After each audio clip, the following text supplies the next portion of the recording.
Mateo capítulo 11 y versículo 2 al 3 al 5. Dice así. Usted que está en casa, abra su Biblia, meditemos en la palabra del Señor. Dice así: y al oír Juan en la cárcel los hechos de Cristo, le envió dos de sus discípulos para preguntarle: ¿eres tú aquel que había de venir, o esperamos a otro? Respondiendo Jesús les dijo: id y haced saber a Juan las cosas que oís y veis. Los ciegos ven, los cojos andan, los leprosos son limpiados, los sordos oyen, los muertos son resucitados, y a los pobres es anunciado el evangelio. Este era Juan el Bautista. Mientras el Señor Jesucristo comenzaba su ministerio, la Biblia dice que Juan fue quien vino a preparar el camino para el Señor Jesucristo. La Biblia dice que cuando Juan el Bautista comienza a abrir el camino, dice que Juan el Bautista en un momento estaba bautizando a los hermanos, y mientras dice que se da cuenta y a lo lejos mira a Jesús y les dice: he ahí el Cordero de Dios que quita el pecado del mundo. Y Juan el Bautista sigue trascendiendo en el mensaje, en el llamado que Dios tenía para él y con él. Y entonces llega el momento en el que el Señor Jesucristo llega al río Jordán y le dice a Juan el Bautista: bautízame. Juan no lo quería bautizar, pero Jesús insiste y es bautizado el Señor Jesucristo. Y todas estas cosas se estaban dando porque se tenía que cumplir que el Mesías tendría que venir. El problema o la diferencia era que el pueblo judío esperaba un Mesías que viniera con un ejército, con un armamento, con tanques, bazucas, metralletas, pistolas, espadas, lanzas. Pero la diferencia es que el Mesías iba a venir a derribar el reino de las tinieblas a través del poder de la sangre de Jesucristo. La mentalidad de los judíos y aún de los discípulos de Jesús, aún de los apóstoles, ellos esperaban ver un Mesías, un libertador que viniera con un ejército literal y empezar a pelear contra el ejército romano. Pero no fue así.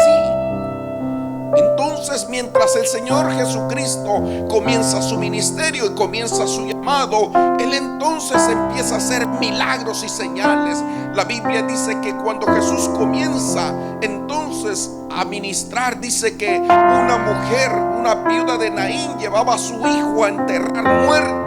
Y el Señor Jesucristo se encuentra con ella y le dice: ¿por qué lloras, mujer? Y al instante dice la Biblia que Jesucristo resucitó a aquel joven que estaba muerto, que ya iban a sepultar. Los milagros y las señales se seguían dando, pero había una crisis. ¿Cuál era la crisis del momento? La crisis del momento era de que había aparentemente muchos supuestos mesías. Había muchos hombres que se decían ser el Salvador, se decían ser el libertador. Por eso es que Gamaliel dice: si es desde Dios, va a perseverar. Pero si no es de Dios, va a pasar como los otros. ¿Por qué dice como los otros? Porque la Biblia dice que habían venido otros. La Biblia dice: y vendrán muchos en mi nombre. Había un suspenso, había una expectativa, había una persecución. El gobierno romano acechaba a la iglesia. El gobierno romano estaba persiguiendo la iglesia. Había una crisis económica, una crisis eclesiástica, había una crisis en aquel momento. Entonces Juan el Bautista está preso. ¿Por qué Juan el Bautista está preso? Donde leímos San Mateo capítulo 2 y versículo en adelante, dice que Juan, estando en la cárcel, Mientras Juan el Bautista prepara el camino para el Señor, y ya cuando el Señor viene, se bautiza, comienza su ministerio, entonces a Juan el Bautista lo mete en la cárcel en Herodes. Y cuando Juan el Bautista está en la cárcel, era un momento difícil, era un momento duro. Cuando una persona llega a la cárcel, empieza a sentir que Dios se olvidó de él, Dios se olvidó de ella. Juan el Bautista fue un hombre que Dios lo apartó desde el vientre de su madre. Fue un hombre que se santificó toda su vida.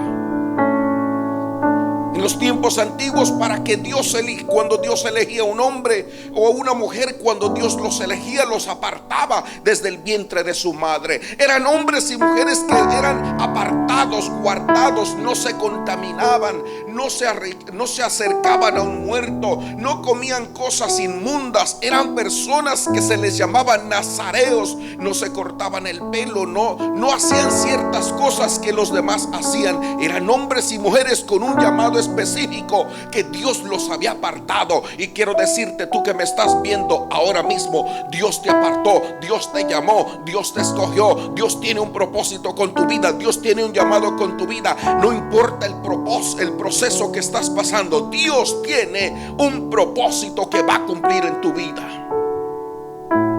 Mientras Juan el Bautista está en la cárcel, le entra la duda. Le he titulado este mensaje: Adorando en medio de las crisis. Los mejores adoradores se han forjado, se han formado, se han hecho en medio de las crisis. Los mejores hombres y mujeres adoradores o oradores se han forjado, se han formado en medio de las tormentas, en medio de los desiertos, en medio de un hospital, en medio de las crisis, en medio del dolor, en medio del llanto. ¿Por qué? Porque es ahí donde nosotros como seres humanos nos vamos a dar cuenta que nuestra dependencia depende única y solamente de Dios, que solamente Dios es el único que da la vida, da la fuerza, da la bendición, da la provisión. Es el único que puede llenar el vacío en el corazón del ser humano. Ni el alcohol, ni la droga, ni vacaciones, ni el deporte, ni el dinero, ni la casa, ni el carro, ni mujeres, nada puede llenar el vacío en el corazón del ser humano. Solamente Cristo Jesús, solamente Dios. Juan el Bautista está en la prisión, está esperando ahí, y dicen algunos teólogos que Juan el Bautista llevaba ya un promedio casi de 2 años preso. Juan el Bautista comienza a pensar y a decir: ¿dónde estará el Mesías? Dicen que hay uno que se llama Jesús. Juan el Bautista, él mismo había bautizado al Señor Jesucristo. Él lo bautizó, y cuando lo bautizó, la Biblia dice que se abrieron los cielos y bajó una paloma del cielo, y se oyó una voz del cielo que decía: este es mi Hijo amado en quien tengo complacencias. Y dice la Biblia que bajó una paloma y posó sobre sus hombros. ¿Sabes por qué, amigo, hermano, tú que me estás viendo? Es que cuando Dios te llama, cuando Dios tiene un propósito con tu vida, también te da la promesa, también te da la confirmación de que su presencia, su poder, su fidelidad está contigo en medio de las crisis, en medio de los problemas. El problema es que en medio de las crisis nosotros se nos olvida que Dios tiene una promesa con nosotros.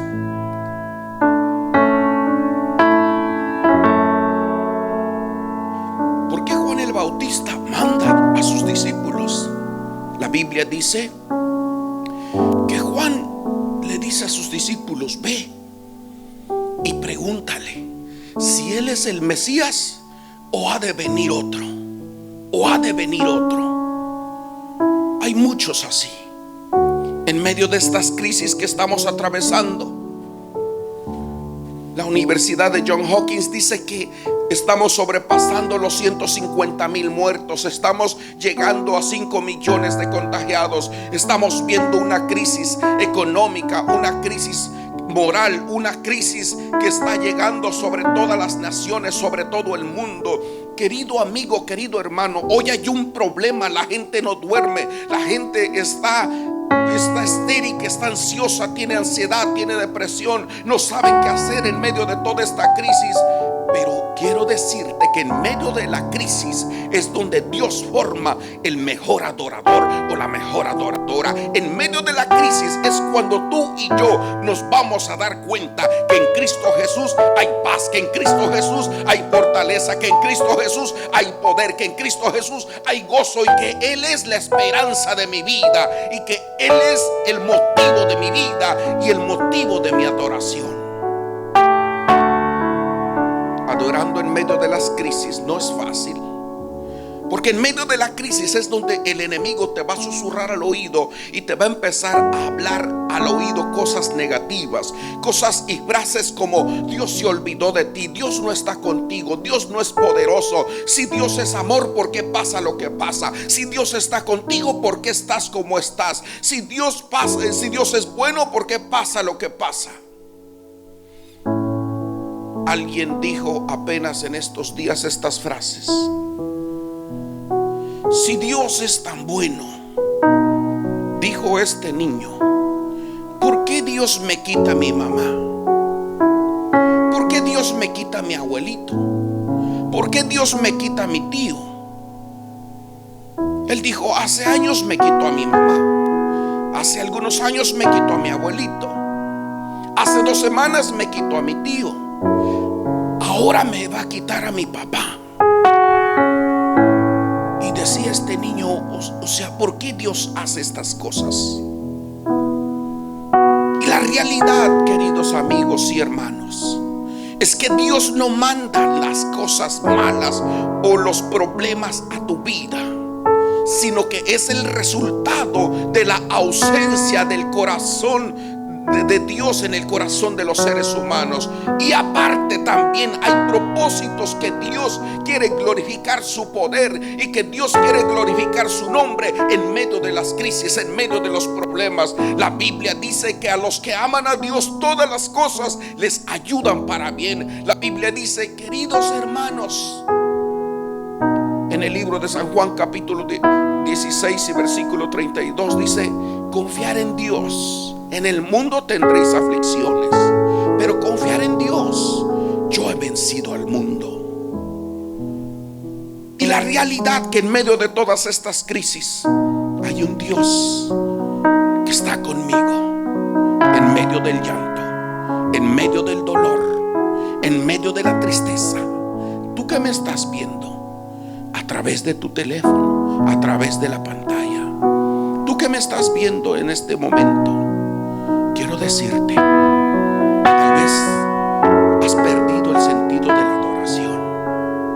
Tal vez ya no sientes nada, quieres adorar a Dios y no sientes, quieres exaltar al Señor y no sientes lo que sentías cuando le adorabas. Quiero decirte que la adoración no se determina ni se define si lo siento o no lo siento, si la piel se me pone erizada o no se me pone erizada, si salto o no salto. La adoración se define como rendir mi alma, humillarme, tirarme de rodillas, tirarme mi rostro al piso y reconocer la grandeza de Dios sobre mi vida, saber y entender y comprender que Dios es el que da la vida y quita la vida. Dios es el que hace lo que Él quiere, cuando Él quiere, donde Él quiere y donde Él quiere. Es reconocer la grandeza de Dios, entender y comprender que yo soy el creador, yo soy la criatura y Él es el creador mío. Dijo Jeremías: yo soy el barro y tú eres el alfarero. La realidad que en medio de las crisis la gente, los hermanos, los amigos dejan de adorar a Dios, pierden el sentido de adorar a Dios. Pero quiero decirte ahora mismo que es cuando debemos de acercarnos, rendirnos, humillarnos, tirarnos al piso buscando al Señor. Juan el Bautista estaba perdiendo la esperanza, perdió la visión, perdió la noción. Juan el Bautista dijo: ¿será o no será? Pregúntele. Y Jesús le manda a decir y le dice: los ciegos miran, los sordos oyen, los muertos resucitan. Y entonces quiere decir que el reino de Dios ha llegado. Amigo, hermano que me estás viendo, quiero decirte que si estás vivo es porque la gracia de Dios ha llegado, es porque el reino de Dios está en medio de nosotros, porque el diablo no le han faltado ganas para quitarte la vida, vida para quitarte el deseo de servir y de adorar a Dios. Mire lo que dice. En medio de las crisis, número uno, uno pierde la visión, uno pierde la fe. Y dos, Salmo capítulo 137. Vamos a ir, Salmo capítulo 137. Salmo capítulo 137, versículo 1 dice así: junto a los ríos de Babilonia, allí nos sentábamos y aún llorábamos, acordándonos de Sión. Sobre los sauces en medio de ella colgamos nuestras arpas, y los que nos habían llevado cautivos nos pedían que cantásemos, y los que nos habían desolado nos pedían alegría, diciendo: cantadnos algunos de los cánticos de Sión. Querido amigo, querido hermano, en medio de las crisis es cuando el adorador empieza a experimentar la presencia de Dios. En medio de los problemas más duros, hay momentos particularmente en mi vida que yo oro, busco a Dios, me rindo a Dios, pero hay ciertos momentos, hay ciertos bloques de tiempos y temporadas donde lo único que necesito es rendirme, donde solamente sale un suspiro y un gemir de mi corazón. No salen palabras, no salen versículos de la Biblia, solamente sale un gemir, porque me estoy rindiendo, me estoy buscando, estoy siendo triturado. Es más, la palabra crisis se define como trituración. La palabra crisis se define como un momento de angustia, como un tiempo de desesperación, una desesperanza. Crisis se define también como tiempo de trituración, como cuando alguien tritura las uvas, como cuando alguien tritura el olivo. ¿Qué hacen? El olivo lo quiebra, lo pierde para sacar el aceite. Las uvas para sacar el vino, es que la quiebras, desaparece. Y cuando nosotros, querido amigo, empezamos a buscar a Dios en medio de la crisis, es perderme yo, desaparecer yo, y que Cristo forme parte en mi vida. Permitirle al Señor y al señorío de Cristo que tome control de mi vida, porque nosotros como seres humanos nos cansamos, nos fastidiamos, nos desesperamos, perdemos la paciencia en medio de las crisis. Pero cuando Dios empieza a tomar control de tu vida, no importa que estés en una cama de un hospital, tal vez estás conectado a un tubo de oxígeno y no puedes respirar por tus propios pulmones. Pero en ese momento de crisis, lo único que debes de hacer es cerrar tus ojos y empezar a adorar al Señor y decirle: Señor, aquí estoy. Hace poco yo oraba por alguien, me llamó del hospital, y allí en medio del hospital, conectado con máquinas y todo eso, y esta joven solamente lo único que podía era decir: oh Dios, oh Dios.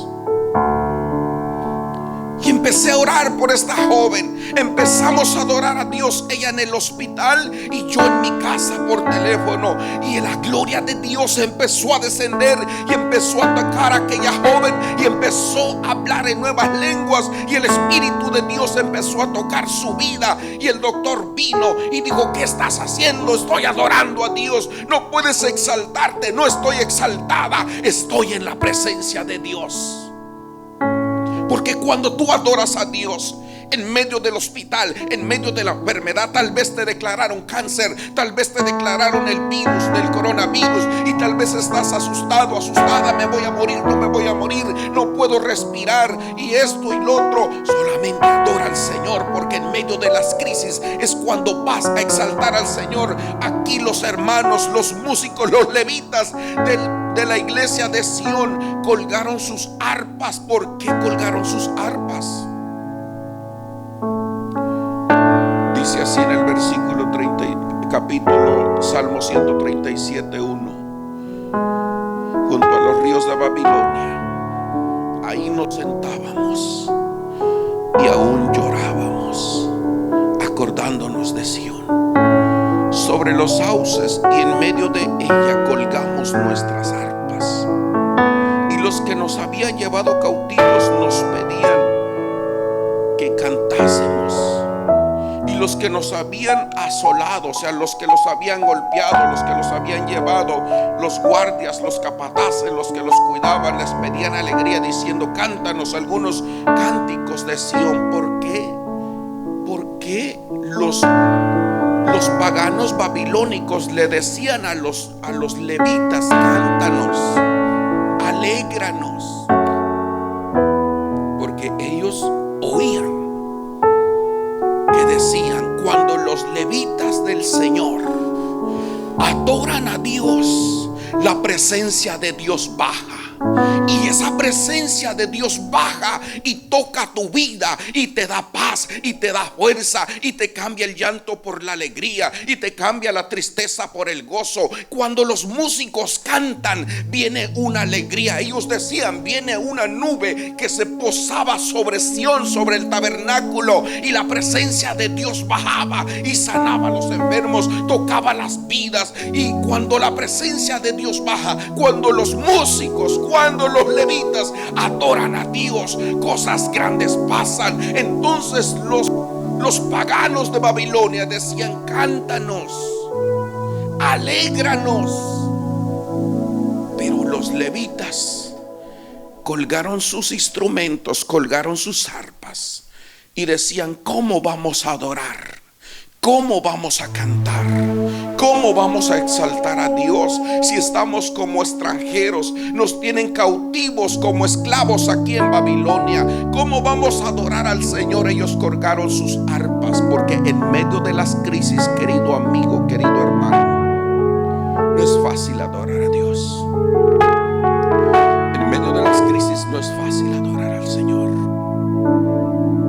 Pero quiero decirte algo: en medio de la crisis es donde se forman los mejores adoradores. En medio de las crisis. Estos días, en esta semana, cuando me estuvieron hablando que tu hermano tuvo un accidente, que tu hermano está para punto de perder la vida, el oxígeno se le está cortando, la respiración no le llega a los pulmones, su corazón está decreciendo drásticamente, tiene un 1% para sobrevivir y un 99% para morir. ¿Y qué tú crees que yo sentí? Pero nunca he dejado de adorar a Dios en medio de todo. He atravesado cosas difíciles, pero nunca he dejado de adorar a Dios. He estado en la prisión, he estado sentenciado, he atravesado momentos duros, pero nada me ha quitado la adoración a Dios, porque es cuando en medio de las crisis es cuando más me rindo, me tiro, me humillo, me desaparezco en su presencia y le permito al señorío del Señor que Él controle mi vida, que Él reine en mi vida, que Él tome control de mi vida. Porque nosotros en nuestra humanidad nos podemos desanimar, nos podemos decepcionar, podemos pensar cosas negativas, pero cuando tú te rindes en medio de las crisis, empiezas a adorar al Señor, entonces la presencia de Dios empieza a tomar control en tu vida, en tu mente, en tu boca, y empiezas a declarar la palabra. Aún en medio del desierto yo le voy a adorar, aún en medio de las aflicciones yo le voy a exaltar, aún en medio de la muerte, aún en medio de la enfermedad, aún en medio de la enfermedad terminal, yo le voy a exaltar. ya no lo voy a leer, pero se lo voy a decir. Podemos entonar ese canto, podemos entonar esa alabanza. Solo se lo voy a decir. Mientras Pablo y Silas los habían golpeado, los habían metido presos, los habían puesto, dice la Biblia, los habían puesto hasta adentro de la prisión. Dicen algunos historiadores que cuando dicen los pusimos hasta dentro de la prisión, era una de las últimas celdas donde el agua podía llegar hasta las rodillas, donde podía haber alacranes, arañas, escorpiones. Cuando a alguien lo ponían al final de la prisión, era como sentenciándolo a muerte por alguna picadura de algún animal. Pero Pablo y Silas, en medio de toda esa crisis,